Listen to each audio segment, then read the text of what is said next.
반갑습니다. 오늘도 말씀을 통해 주시는 하나님의 지혜가 가득하게 기대합니다. 2024년 12월 8일 주일 말씀 묵상이에요. 오늘 묵상할 본문은 아모스 4장 4절로부터 13절까지의 말씀입니다. 한 줄 묵상과 적용입니다.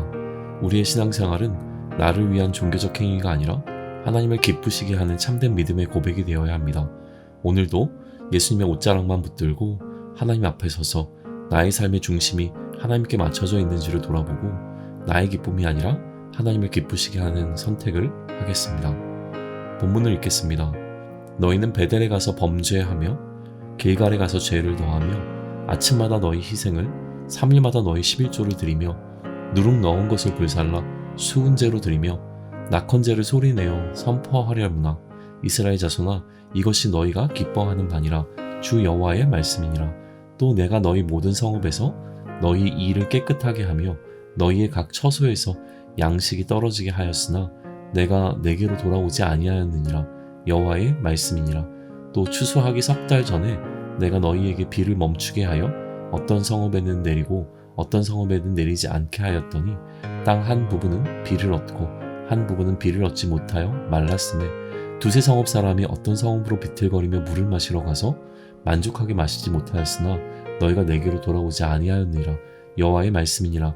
내가 곡식을 마르게 하는 재앙과 깐풍의 재앙으로 너희를 쳤으며 팥종이로 너희의 많은 동산과 포도원과 무화과 나무와 감람나무를 다 먹게 하였으나 너희가 내게로 돌아오지 아니하였느니라 여호와의 말씀이니라. 내가 너희 중에 전염병을 보내기를 애굽에서 한 것처럼 하였으며 칼로 너희 청년을 죽였으며 너희 말들을 노력하게 하며 너희 진영의 악취로 코를 찌르게 하였으나 너희가 내게로 돌아오지 아니하였느니라 여호와의 말씀이니라. 내가 너희 중에 성은 무너뜨리기를 하나님은 내가 소돔과 고모라를 무너뜨림같이 하였으므로 너희가 불붙는 가운데 빼낸 나무 조각같이 되었으나 너희가 내게로 돌아오지 아니하였느니라 여호와의 말씀이니라. 그러므로 이스라엘아 내가 이와 같이 내게 행하리라. 내가 이것을 내게 행하리니 이스라엘아 내 하나님 만나기를 준비하라. 보라 산들을 지으며 바람을 창조하며 자기 뜻을 사람에게 보이며 아침을 어둡게 하며 땅의 높은 데를 밟는 이는 그의 이름이 만군의 하나님 여호와시니라. 해설입니다. 오늘 본문은 하나님께서 이스라엘에게 공의와 심판을 선포하시기 전에 주신 말씀을 담고 있어요. 이 말씀은 두 가지로 나뉩니다. 먼저 4절과 5절에서 하나님은 이스라엘에게 그들이 해야 할 일들의 목록을 말씀하세요.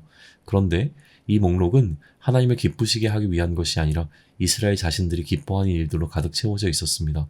희생제물을 드리고 3일마다 11조를 바치며 감사의 제사인 수은제를 드리고 자원함으로 드리는 낙헌제를 드리라는 명령이 있어요. 하지만 이것은 결코 하나님의 기쁨이 아니었습니다. 마치 하나님께서 내가 이제 너희를 어떻게 해야 될지 모르겠다. 너희가 하고 싶은 대로 다 해라 라고 말씀하시는 것처럼 포기와 체념의 선언과도 같은 뉘앙스가 느껴집니다. 다음으로 하나님은 이스라엘이 돌아오지 않음을 지적하시며 그들이 겪은 재앙의 목록을 나열하세요. 하나님께서는 이스라엘에게 기근으로 굶주리게 하셨고 비를 멈추게 하셨으며 곡식을 마르게 하셨습니다. 또한 해충과 곤충을 보내셨고 전염병을 퍼지게 하셨으며 전쟁이 일어나게 하셨어요. 심지어 성읍이 파괴되는 고통까지 겪게 하셨습니다. 이 모든 재앙에도 불구하고 이스라엘은 여전히 하나님께 돌아오지 않았습니다. 그래서 이제 하나님은 더 강력한 방식으로 이스라엘을 다루실 수밖에 없다고 말씀하세요. 이스라엘은 하나님을 만날 준비를 해야 했습니다. 이스라엘이 마주해야 할 하나님은 바로 창조주 하나님이세요.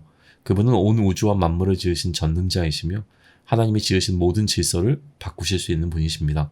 아침을 어둡게 만드시고 땅의 높은 곳을 낮게 하실 수 있는 분이 바로 하나님이신 것이죠.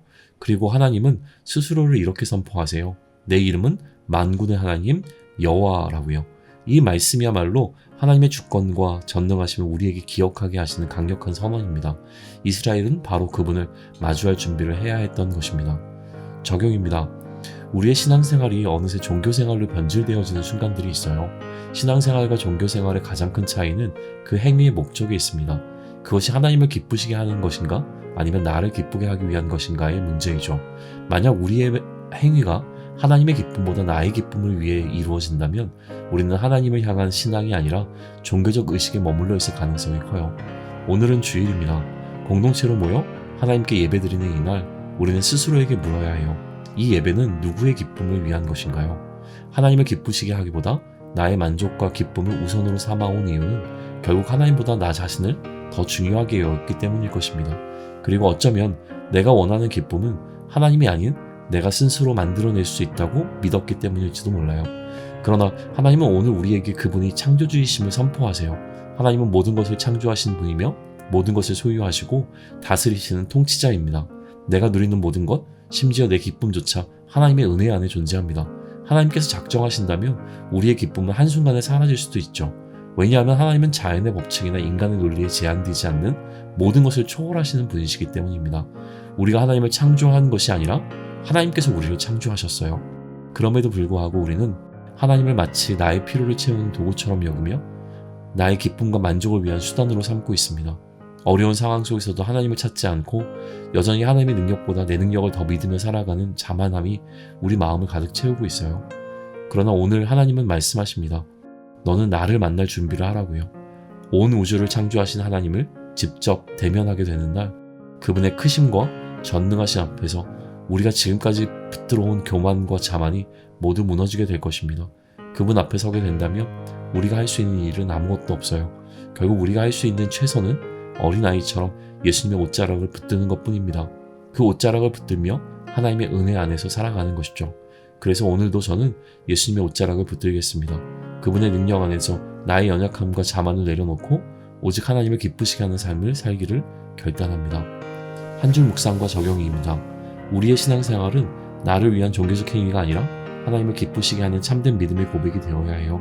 오늘도 예수님의 옷자락만 붙들고 하나님 앞에 서서 나의 중심이 하나님께 맞춰져 있는지를 돌아보고 내 기쁨이 아니라 하나님을 기쁘시게 하는 선택을 하겠습니다. 기도드립니다. 주일입니다. 우리가 드리는 예배의 모든 말과 몸짓이 하나님을 기쁘시게 하는 참된 믿음의 고백이 되길 원합니다. 나의 만족과 기쁨을 위해 하나님을 수단처럼 여기며 살아온 교만을 내려놓겠습니다. 내가 감히 감당할 수 없는 만군의 하나님 앞에서 오직 예수님의 옷자락을 붙들며 살아가겠습니다. 하나님의 기쁨이 나의 기쁨이 되는 것이 내가 누릴 수 있는 가장 큰 기쁨임을 잊지 않게 하시고 오늘도 그 기쁨을 경험하게 해주세요. 세상이 알지 못하는 기쁨으로 충만한 오늘이 되길 예수님의 이름으로 기도드립니다. 아멘.